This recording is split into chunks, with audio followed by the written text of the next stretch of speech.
On today's wild card episode of Coding 101, we're back from Defcon and we're bringing you all of the things. Netcasts you love. From people you trust. This is Twit. Bandwidth for Coding 101 is provided by CacheFly at CacheFly.com.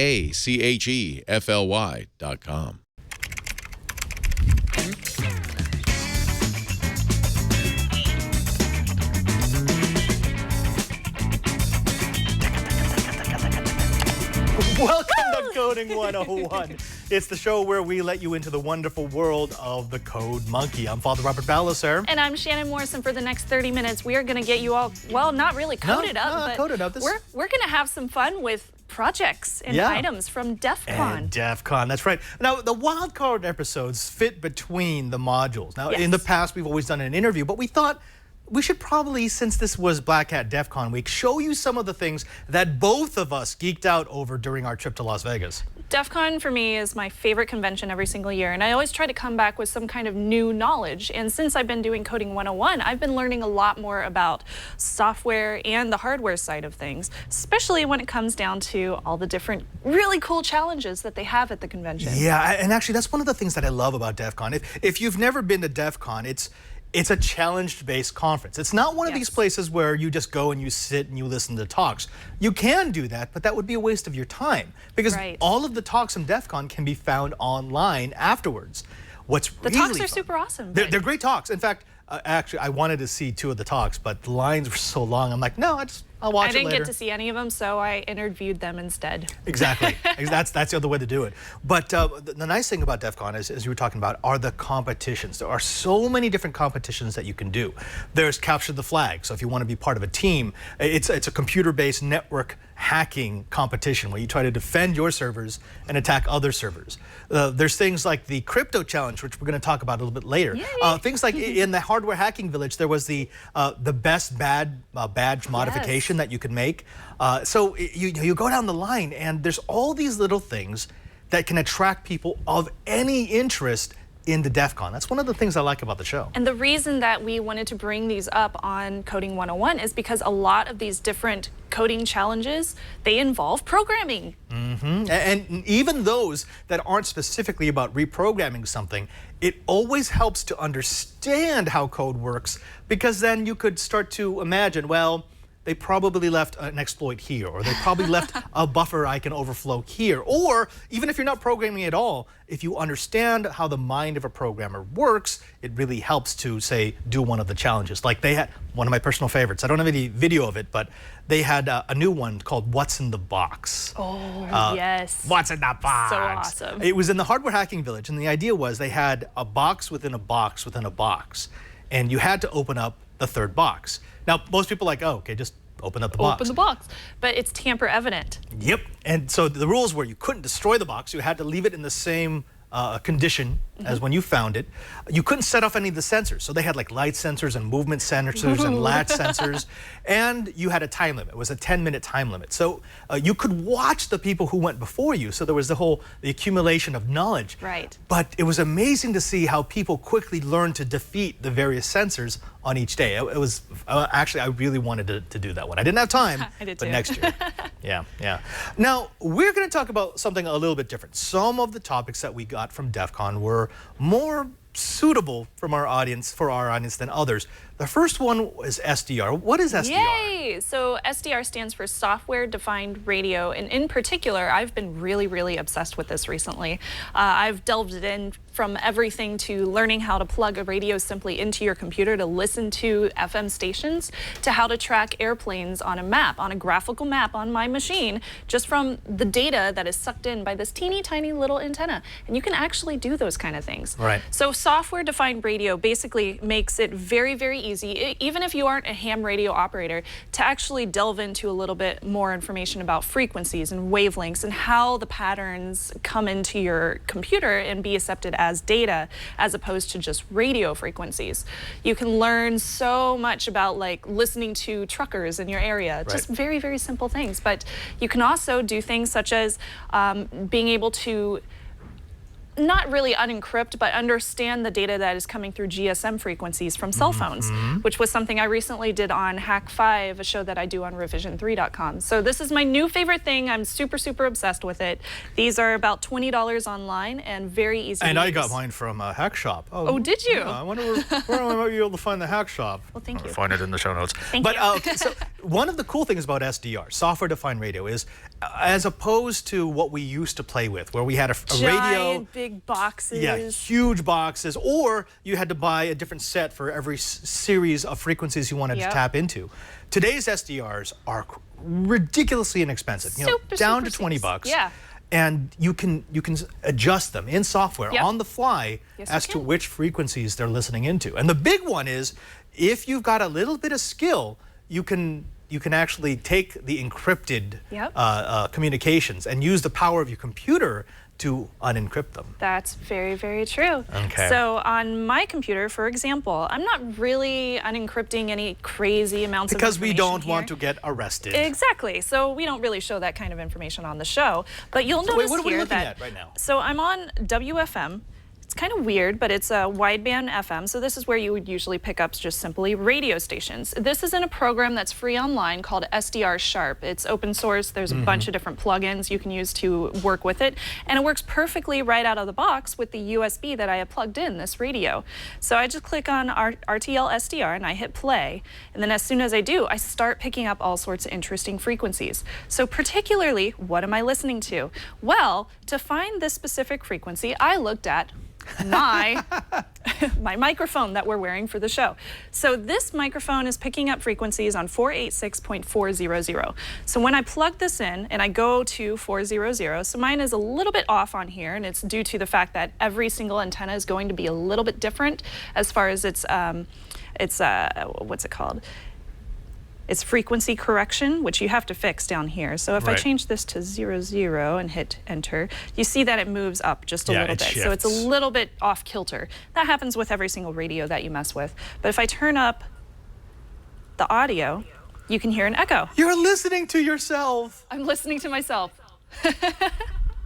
So other things you can listen to on here, if I wanted to, I could change it to CW and I could listen to, police encounters and emergency vehicles in the area. Right. I could go to NFM and I can listen to weather stations or buoys if I'm near a bay. You can listen to the beeps that are coming out of buoys. One of the things that came out of some of the SDR panels is just the amazement people have the first time they start playing with this, especially if they've got a wide frequency scanning SDR like this one, of how much RF there is in the world. Oh, it's nuts. It's all around you. Everywhere, right? Everywhere. We talk about Radio Wi-Fi, frequency. we talk about our cell phones, but that's like tiny little amounts compared to what is out there. And if you have something like this, you can see that. You get a visual representation of where the spikes are, and then you can home in on those spikes and figure out what's going on. Absolutely true. And I have another kind of cool little show and tell thing, if I can share this. Absolutely. So this is called the Blade RF, and it's by Newend. So this is like a bigger, more hardcore version of my little teeny tiny RTL SDR that I plugged into my computer. I have not started messing with this yet because I just got it. I didn't fly home with it because it looks kind of scary. So I told my friend, hey, you drove to Defcon, just, bring this back for me. So he just got back. I'm super, super excited to check this out. Basically, it's a USB 3.0 super speed SDR, which means that you're going to pick up so much more data through this thing than you normally would be able to. I am really, really excited to check this out. And this has one additional thing. If you go look at the overhead, what could this be? Here's the Can you see? here's the receiving port, Yeah. and over here, Yep. there's a transmit port. This is for serious hacks. Yeah, whereas the SDR radio here, this little USB, it's 20 bucks, but it can only receive. Right. This monster could actually match a frequency and transmit.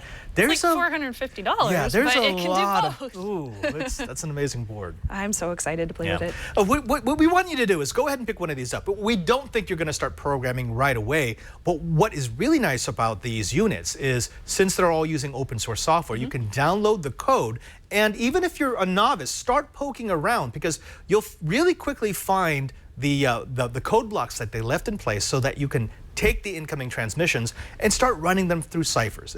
It's not the easiest thing to do, but it's something that definitely... But it's so cool. Yeah, you will find the clearness factor. You'll find it quickly. Needless to say, I'm going to get my ham radio license very soon.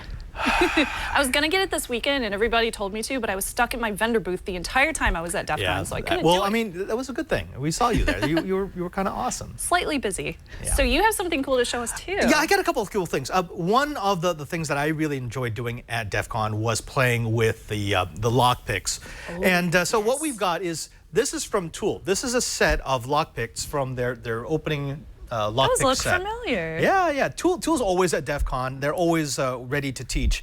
Now, the theory behind lockpicking is really simple. Brian, if you go ahead and go to my computer, this is what a lock looks like in a transparent case. Now, when you put the key in, these tumblers that you can see, these pins, they'll go up and down depending on the shape of the key.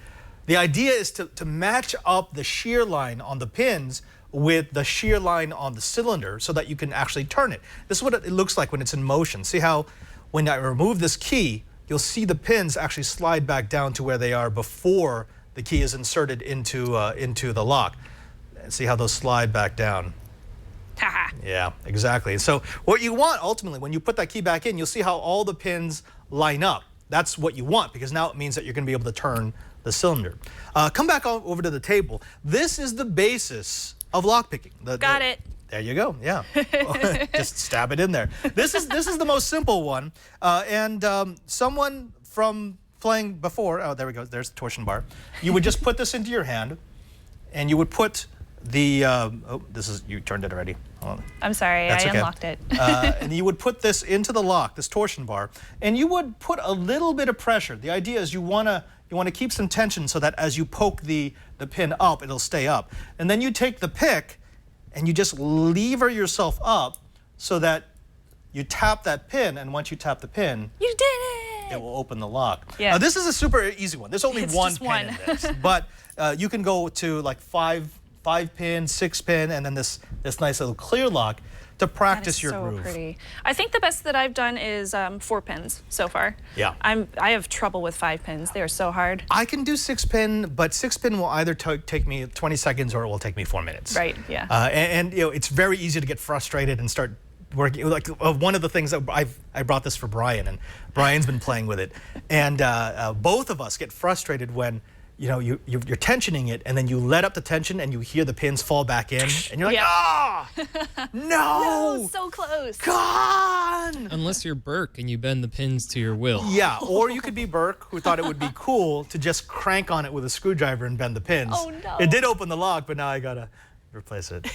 Now, I know that a lot of people have questioned. I took a picture of these on Instagram because I got some of these for my husband. Yes, yeah. And somebody said those are a felony in California, and I was like, Nope. It is different from state to state. So make sure you understand your state's regulations or your country if you're overseas before you actually purchase these.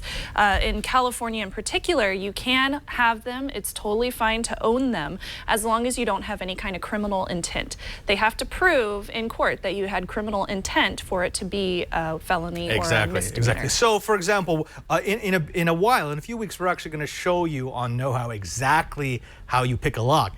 But I would say, and I'm going to say this during the episode, if you're doing this on a lock you don't own, you deserve to be in prison. Disclaimer. And you will be. We will turn you in. Oh, yeah. He will. Yeah, follow the law. It's a learning tool. And again, this fits into the whole DEF CON philosophy of you need to know what's broken so you can fix it. Exactly. There is no benefit of ignorance. So everything that we're showing you, from the SDR to the lock picking to the little hacking we're going to do and some of the programming on embedded processors, it's all about showing you the world that you live in so that you can be a bit more secure. Don't be scared. Don't be scared. I made it do a thing. Oh, that's okay. All right, now let's talk a little bit, something that I really, really like. And actually, this does get us into programming. This does get us into coding. Yeah. And that is the DEF CON badges. So every year they have a contest with the Defcon badges.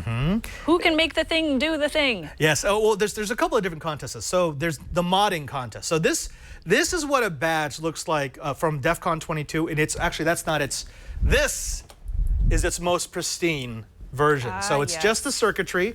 This is the lanyard that you would hang over your neck. But this is an embedded microcontroller. And what it used to do is, this one Before you break it. Before I break it. This one used to have a series of flashing lights that would go up and down, but more importantly, you could bring this within proximity of another badge. And they would talk to each other. And they would synchronize. Yes. Right, and they would sync. And the cool thing about the syncing is, as it would sync, it would pass on a bit of information that you could use in the crypto challenge. Yep, I remember that. Yeah. Now, this is what we have from Defcon 22. This is for this year. This one right here. This is the badge that we just got at the conference last week. Now, if you go and bring the lights down a little bit so we can see this a bit better. This is a simple microcontroller that has some flashing lights. And as you touch these pads, the flashing lights start to do different things. Ooh. Which is kind of cool, right? Exactly. So you could make it stop, you could make it flash, cool. all the cool things. So that's what you could do just by plugging batteries into the back of it. Right. And we showed this off in Know-How, but there was something else about this. The part of the Defcon challenges is the crypto challenge. And the crypto challenge is all inclusive of the conference. They gave us the set of red glasses at the very beginning. And it was one people who came to the conference first were like, why am I getting these? Yes. People who had been at the conference before, they're like, oh, this has got to be part of the crypto challenge. And if you went down the hallways, you could see on certain signs, certain walls, the text that would actually pop out of the background. Like, for example, on this book, this is the Defcon program. And if you look through the pages, it looks totally normal under normal light. But as I look at this with the glasses, I can see that there's text that pop up on the top that was actually part of the crypto challenge. That's so cool. Yeah. So it's a combination of knowledge gathering and searching and programming that lets you solve it. Now let me show you one more part. I showed this off on Know-How earlier this morning. I got to shut this one down. I'm excited. So this is for the badge? This is for the badge, right? Okay. So that connects me to the badge. I'm going to go ahead and jump into a program called, called Terra Terminal. There we go. Are you ready? There we go. And Brian, go ahead and jump over here. Oh, there we go. So what I want to do is I want to connect to the badge as it is, but it gives me this sort of just junk, right?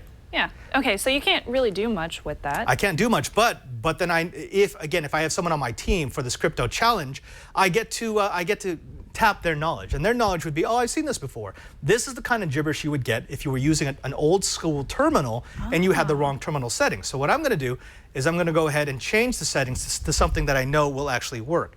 I'm going to drop into the terminal. I'm going to change it from CR to CR and LF, that's carriage return and line feed. I'm going to turn on the local echo, and then I'm going to go ahead and change the speed.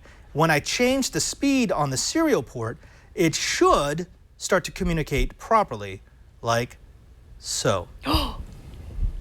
Oh, that's awesome. Right. And as we explained on Know-How this morning, these are actually it's like Big Brother. the bits of text that you would see in the old Carpenter movie, They Live. This was the subliminal advertising that the aliens put into signs and televisions. Awesome. And you know, it was the theme of the show. The theme of the show was, look, question authority, question reality. Yep. But that's not it.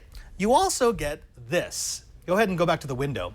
If I touch the pads, the desk. If I touch the pads here, and now go back to my computer, I can make those messages change to hints. Oh. And these were Try the first hints half for of his solving number, followed the by crypto his last challenge. Name, then the second half of his Right. number. Oh. And this would actually give you, if you did this correctly, it would give you a hint to find the URL that would lead you to the next part of the crypto challenge. That's cool. Okay. Very cool, but that's not what we're here to talk about.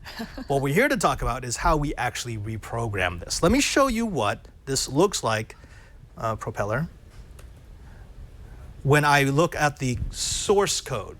So this is a propeller embedded chip from Parallax. Now, the source code for this was included in the Defcon CD. Let me go and open that up. And everybody got a CD when they have checked in. Right. Everyone automatically get the CD. Everyone got a CD, so everyone had it. And this is what the code looks like for a human. Right. Oh, so this is what gets pushed into the badge. Every badge had this code. Now, just looking through this, again, this is why it's so important to comment. It's super, super simplified. This is not like C# or Python or Perl. This is speaking directly to the embedded processor. So you have to understand the language of the processor in order to make it work. However, there are a few things that are really easy to change. Like, for example, this. This is all the code that determines what the lights do when you touch the pads. Cylon. Right. So this is the Cylon. This tells me that when I touch pad 2 plus 1, it's going to do. Hold on, let me see if I can get the right combination. Do you need little fingers? Yeah, little fingers, please. These two? No, I want it the one going back and forth. Oh, hold on, let me do this. There we go. Go ahead. Now, so drop the lights a little bit. This is the Cylon code. It just makes this light go back and forth, right? That's cool. Okay. Now go back and go to my code window, and you'll see it's just it's almost like writing ASCII. It's just got this 1001, 001, right? So you can see the active bit going back and forth. So it's kind of like the 1 is the one that's being lit up. Right, and everything else is dark. And right here, I've got the delay. So how fast is this going to go? And that is in milliseconds? Yes. Okay. And I can go from 0 to 255. Now, here's the cool thing. I could, for example, here's a little something, a little code snippet I wrote before. Take this, drop this in here. Oh, you can change it. Yeah, I can reprogram the embedded processor, like so. And now, it's much stronger, but now what I've done is I've made it so that it's 3 lights that are lit up and they go all the way off the screen. And all I have to do is this: run, compile, and then I'm going to load it to the EEPROM, of the badge. Okay. Okay, and that's going to stop. Oh, See how it goes? See it's loading. Yeah. And as soon as it's done, I can go ahead and let's re-trigger that event. There it goes. Oh, that's so cool. See? So it's 3 dots now. It's going to go all the way to one side and off. It's going to wait and then come back. That's awesome. And this is just an embedded controller. This is coding. This is programming, but it's a different kind of programming because it's very, very thin. There's not a big compiler over the top of it. I'm not trying to make this interface with anything else. I'm just trying to control the devices that are attached to this microcontroller. That's very similar to something that I picked up this weekend. Tell me about it. Bam. So this is a bracelet that I got from the DC 801 Club. So it's a group of guys who go to Defcon and they create really cool different hacks. So I haven't gotten to play with this one too much either quite yet, but it's the same exact thing. It's programming inside of hardware. So they have a chip inside of here underneath, and then on top they have this screen, and what they do is they reset it with the little reset button over here, and then you can program each of these buttons to do something different, and you simply plug it in and then it runs. Yeah. So for this one, for this example, when I first received it, it just says dark matter. So that's the name of one of the DC 801 people that created this cool little hack. And he simply plugs it in with a lithium-ion battery right here, writes the code for whatever he wants the screen to say, and then he can program each of the buttons. That's very cool. And again, that's an cool. embedded device. Another thing I didn't bring on the plane. Yeah. and you know, one of the things that Dark Tangent, he's the creator of Defcon, and he gives a big keynote every year. He started talking about the simplicity of how we live our electronic lives. He said, like, we're not going Amish. We're not going to remove all the electronics we've got, but we have to start considering why we do things in a grandiose way if we could do it much more simply. Instead of an Ethernet hub for connecting to computers, why couldn't you run a direct cable if that's all that you need? You know, instead of designing a huge cloud API, if you really just want to store something, there's a much better way to securely make sure that no one else can get their hands on it. And one of the big parts of that was, look, let's start looking at embedded devices. Yes. Embedded devices are so much harder to hack, especially since we know the code that goes into it. Why are we not using more of those? I like that. He's a brilliant man. He is a brilliant man. If you go ahead and run the B-roll that we had from Defcon, I also talked to Smitty. Smitty! And Smitty is going to come on Coding 101 at some point, and he's going to teach us about embedded programming. This was an embedded device that he created for Defcon for what he called the darknet. Now, have you ever read Daniel Suarez's Demon and Freedom? This is the same idea. Yes. So it's like an MMORPG, except instead of collecting items, you collect knowledge. And one of the bits of knowledge that you would collect is how to do this. You had to solder your kit together And once you got this kit, you started to do what are called dark net challenges. Ooh, he's got a nice soldering gun. Oh, he's got, it's a very good soldering iron.